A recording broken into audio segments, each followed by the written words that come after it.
अब तक आपने देखा दीवान जी भरत की प्रेस खरीदने से मना कर देते हैं। देखिए, मैं आपको पैसे नहीं दे सकता। अधिराज वहां आकर भरत को धमका ही रहा है कि वहां देवी आ जाती है। रुकिए,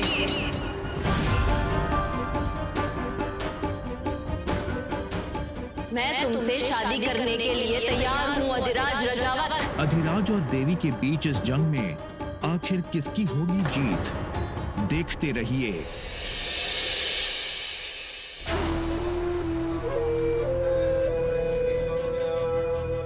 आगे मनहूस।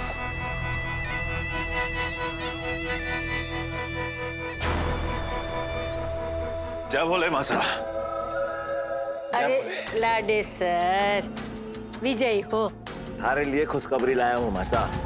उस छोरी ने इतना तोड़ दियो है कि वो खुद दौड़ी चली आई हमारे पास अपना ब्याह की हाँ करने के लिए।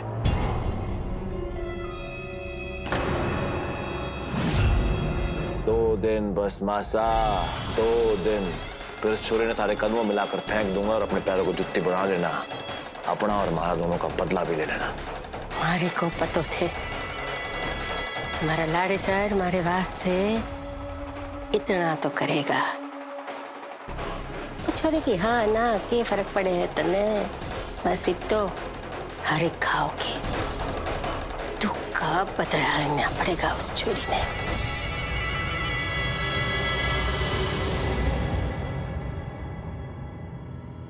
थारी मासा को बहुत काम है कल। कल तारी मासा खुद जावेगी वो छोरी के घर हल्दी का शगुन लेके। थार में हल्दी होगी पर उस छोरी के मुंह पे कालिक। चलो सब, बहुत काम है। नहीं मासा। तू भी तैयार है? जी।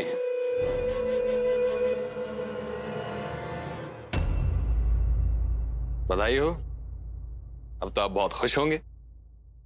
वही हुआ जो आप चाहते थे। ना शरद, तने याद है ना शरद, बहुत टाइम पहले तने एक मंत्र दियो था कि बात चाहे बिजनेस की हो या फिर जिंदगी की, जब कोई हारता है ना तो हार उसकी अखड़ में दिखाई देवे है। पर यूं छोरी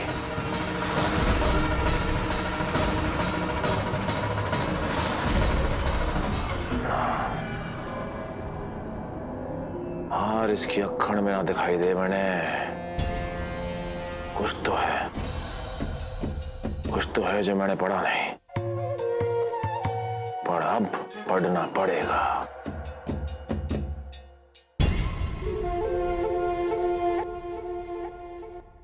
क्या जरूरत है हमसे कुछ पूछने की या हमें कुछ बताने की? अब तो तुम बहुत बड़ी हो गई हो ना, अपने फैसले खुद ले सकती हो। अब छोटे का गुस्सा का क्या काम? क्या तुम्हें पता तुम क्या करने जा रही हो? पता भी है तुम्हें? अरे मैंने कहा था ना हम कुछ ना कुछ जरूर कर लेंगे, कुछ ना कुछ हो जाएगा। अपने काकूसा पे भरोसा नहीं रहा क्या तुम्हें? ये काकोसा ऐसी बात नहीं है। ऐसा क्या हुआ? आप बिट्टो पर इतना क्यों चिल्ला रहे हैं? चिल्लाओ नहीं तो क्या करूं, उसने काम ही ऐसा किया है। क्या हुआ? ये लड़की उस गुंडे के साथ शादी के लिए हाँ कह के आई है। बिट्टो तू? तुम्हें नहीं बताया इसने? तुम्हें भी नहीं बताया? हम में से किसी को नहीं बताया इसने। वहां पर वो गुंडा इस पर चिल्लाता रहा कि इसकी जिंदगी हराम कर देगा और ये सर झुकाकर सब कुछ सुनती रही। अरे मैं तो इसे समझा भी नहीं पाया। अब तुम लोग कोशिश करके देख लो। देवी ये सब क्या है? क्यों अपने आप को जानबूझकर उस नरक में भेज रही हो? 2 दिन बाद वो शादी के लिए बोल के गया है। वो क्या करेगा? और आप देखिए ना, वो हमारी देवी के साथ। आप सब प्लीज परेशान मत होइए, मेरी बात सुनिए। क्या सुने? सुनने के लिए कुछ भी बाकी नहीं रहा अभी। 1 मिनट छोटे काकूसा, मैंने ये डिसीजन बहुत ही सोच समझ कर लिया है। अब वही होगा जो मैं चाहती हूँ।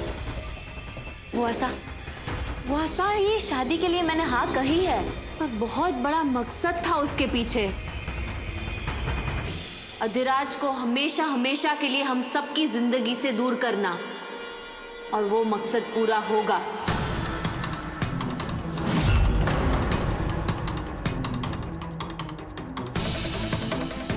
उस दिन जब मैं मंदिर से लौट रही थी तो मेरी फ्रेंड स्मिता का कॉल आया, वही जो मुझे मदद करने वाली थी। उसने और मैंने मिलकर एक प्लान बनाया। अच्छा सुन, मैंने ना चाचा जी से बात कर ली है, वही जो एमएलए हैं। उनका पुलिस में रुतबा काफी अच्छा है, तो तू एक काम करना, मैं स्पीकर ऑन कर रही हूँ, तो डायरेक्ट उनसे बात कर लेना, ठीक है? चाचा जी, देवी। हेलो जी अंकल, नमस्ते। नमस्ते। अरे मेरे होते हुए तुम्हें चिंता करने की कोई जरूरत नहीं है। पुलिस में एक बहुत ही खास ऑफिसर है हमारा, मैं उसको भेज देता हूँ, वो खुद जाकर तुम्हारा केस सॉल्व कर देगा। लेकिन उसके सुजानगढ़ पहुँचने से पहले तक लड़के या उसके परिवार के किसी भी सदस्य को ये पता नहीं चलना चाहिए कि तुम्हारी मदद हो रही है। और उसी प्लान की वजह से उस राक्षस को शादी के लिए मुझे हाँ कहना पड़ा। वाह, कितना बड़ा काम कर दिया तूने देवी।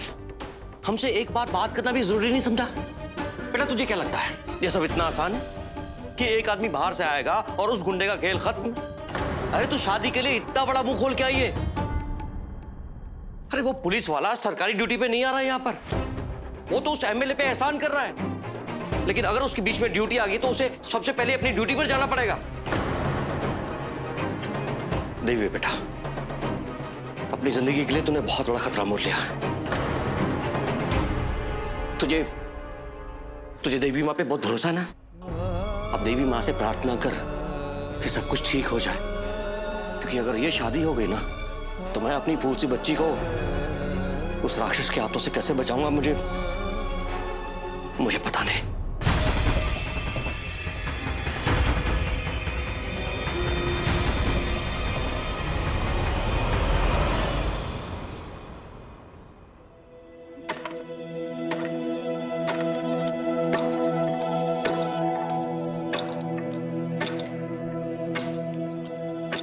अरे आप इस वक्त ये क्या कर रहे हैं? अरे आपकी इसकी आवाज से नींद तो ना खुल गई ना? नहीं नहीं, वो तो कुछ काम कर रहा था, प्यास लगी थी तो यहाँ आ गया। हल्दी कुटी जा रही है। नाइस। जी। शादी से कोई खुश नहीं है ना? किसी को रस्मों की भी परवाह नहीं, लेकिन मैं हमेशा आपको देखता हूँ तैयारी करते हुए, पहले वो मेहंदी और अब ये हल्दी। क्यों तुम्हारो धर्म है। ऐसा मत बोलिएगा, ऐसा मत बोलिएगा प्लीज। कितनी अच्छी लगती है आप ऐसे मुस्कुराती हुई, ऐसे ही हंसती रहा करिए, खिलखिलाती रहा करिए, बहुत अच्छी लगती हैं। और देखिए, अगर आपको इस घर में किसी भी चीज की जरूरत हो तो मैं हूं यहाँ। आपको अकेले सब करने की जरूरत नहीं है। पहली बार ई घर में किसी को हमारी इतनी फिक्र हुई है, वरना तो मैं है तो ई घर में बस ऐसे अंधेरे में पड़ी रहूं। नहीं, ऐसी बात नहीं है। माना कि इस घर में कोई खुश नहीं है शादी से, लेकिन शादी का मौका तो शुभ होता है ना। और वैसे भी आप तो हर शगुन में। शगुन के होवे शगुन? ये हवेली बड़ी बहुत है, पर यहाँ पे खुशियां ना है। वो देवी तो अभी आई भी ना, उससे पहले ही। और बड़ी भाभी सा उम्र ही की थी उनकी जब वो विधवा हो गई थी, और मैं तो शादीशुदा होके भी विधवा की जिंदगी जी हूं।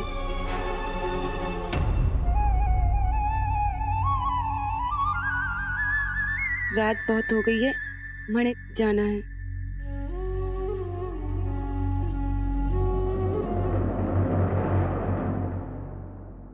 मुकुंद भाई सा घर वापस नहीं आते हैं, और ये हमेशा इतने उदास। आखिर क्या हुआ इन दोनों के बीच?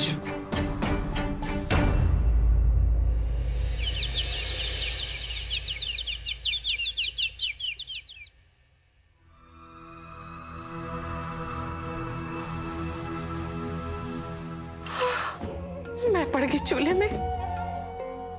माँ जी साहब, मारे रहते आप काम करोगी तो मैं तो मर ही जाऊंगी ना। लाइए मैं साफ कर देती हूँ, ऐसे चकाचक चमका दूंगी ना मैं कि। छोड़, हाथ भी लगाया ना तो चूल्हे में डाल दूंगी तने। ये जेवर नहीं है जो उछल रही है, शान है रजावत खानदान की, और खानदान की जो शान हो रहे हैं ना सबके हाथ में नहीं देते। चल पीछे हट।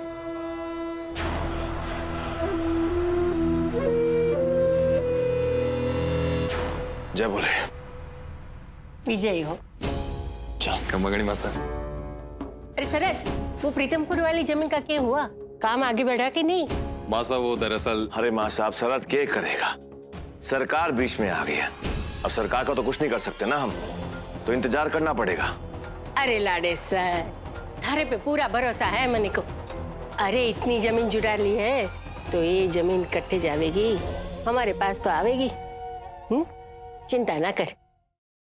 माँ जी साहब, वो हल्दी तैयार है, वो दुल्हन के घर आज जाना था ना। ये बड़ा चुपको काम कियो है तने, जो रीति रिवाज पे जोड़ती हो, वरना ये मौका तुम्हारे हाथ से जाने वाले था।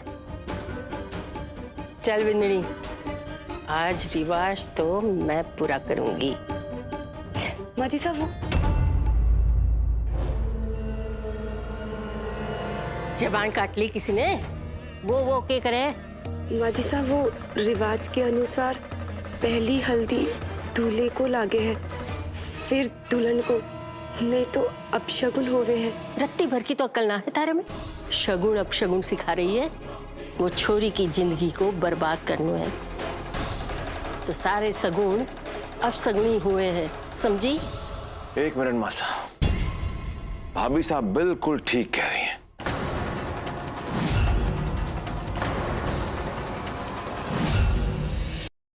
अब सगुन तो हमारे को भी चाहिए, ताकि हमारे इरादों में भी हमारी जीत हो। तो चलो लगा दो हल्दी।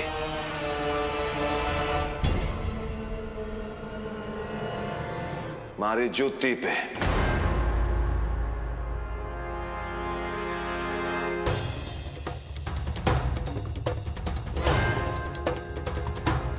अब अगर ब्याह हमारी जूती से हो रहा है तो फिर हल्दी भी तो हमारी जूती पे लगेगी ना।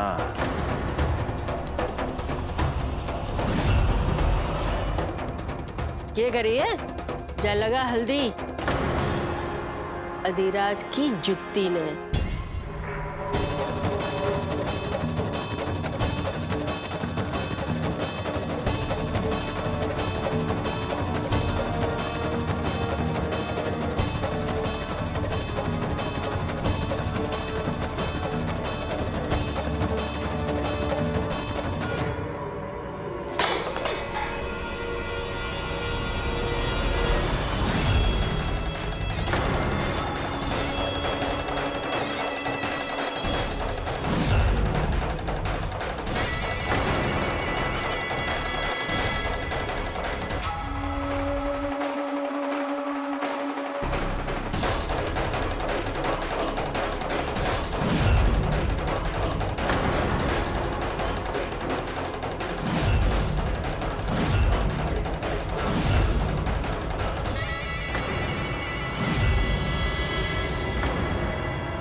मनहूस कहीं की, एक काम थारे से ना हुए।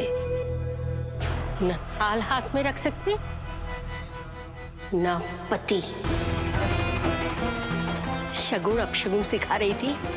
अरे अपशगुनी तो तू है, मनहूस कहीं की।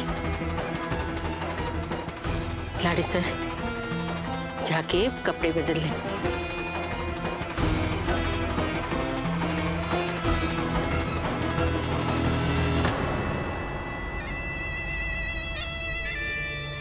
अब खड़ी के है? जाके बची हुई हल्दी ले आ।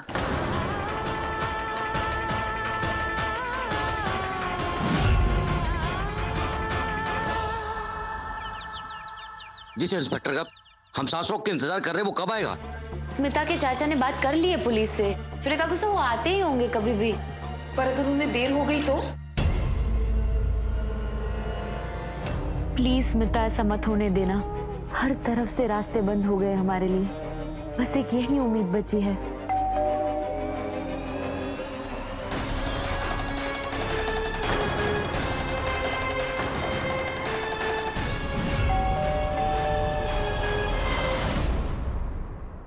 रुक जा, शायद वो इंस्पेक्टर। मैं देखती हूँ।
हमारे घर की नौकरानी में तारे से ज्यादा ढंग है।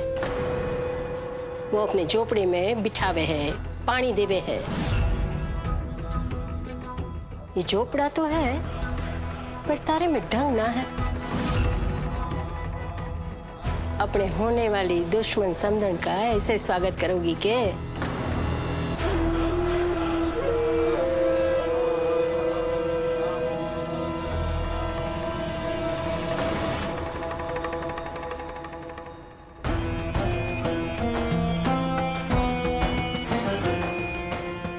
बरसों बाद आई इस घर में, पर भूली ना मैं।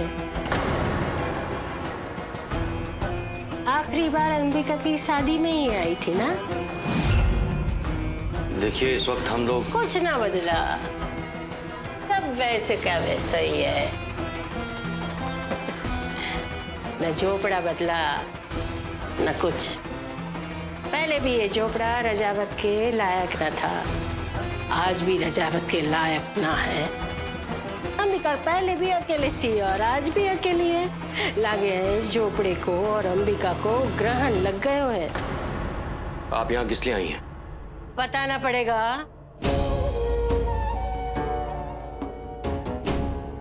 छोरी अठ्या,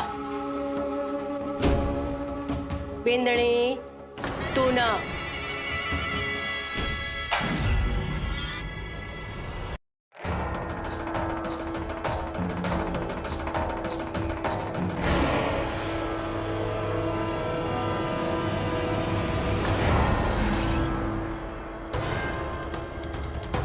थारे को किसी ने बताया ना कि तारे माथे पे कौन सा पार्ट टूटने वाला है?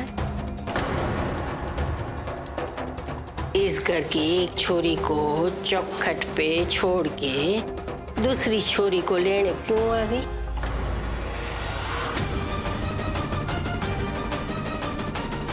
इस घर की एक छोरी का जीवन तो पहले ही बर्बाद कर दिया मैंने।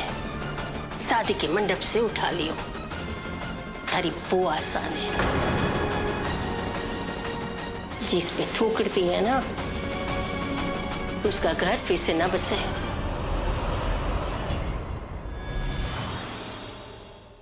तारी बारी इस चौखट से जो जो जख्म मिले हैं मुझे, उसका मरहम तो तू ही बनेगी।